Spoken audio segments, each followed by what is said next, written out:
আসসালামু আলাইকুম রহমতুল্লাহ বারাকাতু। এটা হচ্ছে রাতের জিজান শহর।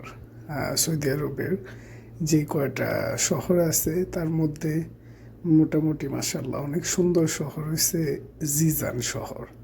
হ্যাঁ, এটা ইয়ামানের সাথে বর্ডার বর্ডার আছে। তো এটার সাথে আবা আছে, আবা যে অনেক সুন্দর একটা জায়গা। তো জিজানও অনেক সুন্দর, মোটামুটি সমুদ্রের একবারে কাছাকাছি, যেটা আহ, ইয়ামান আর জিজান দুইটা মিল্লা মোটামুটি একটা সমুদ্রের সাইটেই বলা যায়।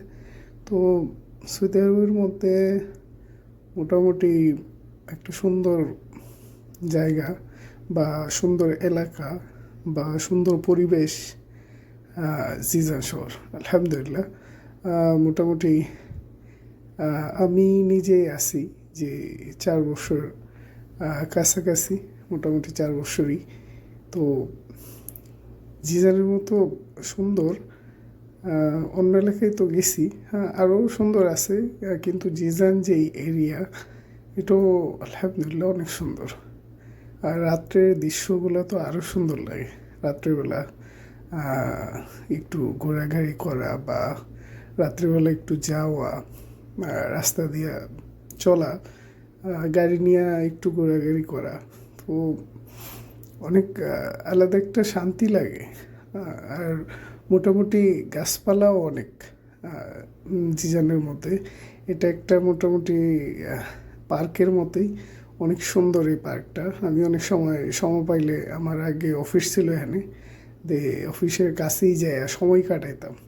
মোটামুটি সময় পাইলে এখানে যায় সময় কাটাইতাম। তো গাছপালা, পাখির ডাক, হ্যাঁ এগুলা এখানে শোনা যায় জিজানের মধ্যে। এই জায়গাটার মধ্যে অনেক শান্তি লাগে।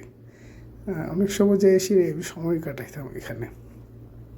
তো আলহামদুলিল্লাহ, যে দুনিয়া আসলেই অনেক সুন্দর। যখন আমি আমার নজর দিয়া বা আমার মনটারে ভালো রেখা, হ্যাঁ নিজে ভালো রাখার চেষ্টা করবো, তখন দুনিয়া অনেক সুন্দর। চেষ্টা করা নিজে যতটুকু পারা যায় ভালো রাখা। বাকি আল্লাহ তাআলা যা তকদিরে রাখছে ওইটা তো অবশ্যই হবে। তারপরেও নিজে যতটুকু ভালো রাখা যায় চেষ্টা করা। তো আলহামদুলিল্লাহ, এই জন্য সবচেয়ে বেটার অপশন হয়েছে যে নামাজের দিকে মনোযোগ হওয়া। 5 ওয়াক্ত নামাজ পড়লে এমনিও মোটামুটি আলহামদুলিল্লাহ অনেক ভালো থাকে মিজাজ, কথা, মানে মন, দিল, শরীর সব কিছুর মধ্যেই একটা আলাদা একটা ফিল আসে আর কি, যখন 5 ওয়াক্ত নামাজ কেউ পড়ে। তো যতই মেহনত করি প্রবাসে, তো চেষ্টা করা 5 ওয়াক্ত নামাজ পড়ার। তো এইখান থেকে গেছিলাম পান্ডা, যে একটা সুপার শপ আছে যেটা পান্ডাতে নাম। তো এটা সৌদি আরবে যারা প্রবাসী আছে সবাই চিনে মাসাল্লাহ পান্ডা। ওইখানে অনেক সময় অফারের জিনিস পাওয়া যায়। তো আমি আর আমার এক ছোটো ভাই ছিল সাথে। উনি তো আসসালামু আলাইকুম রহমতুল্লাহ বারাকাতুহু।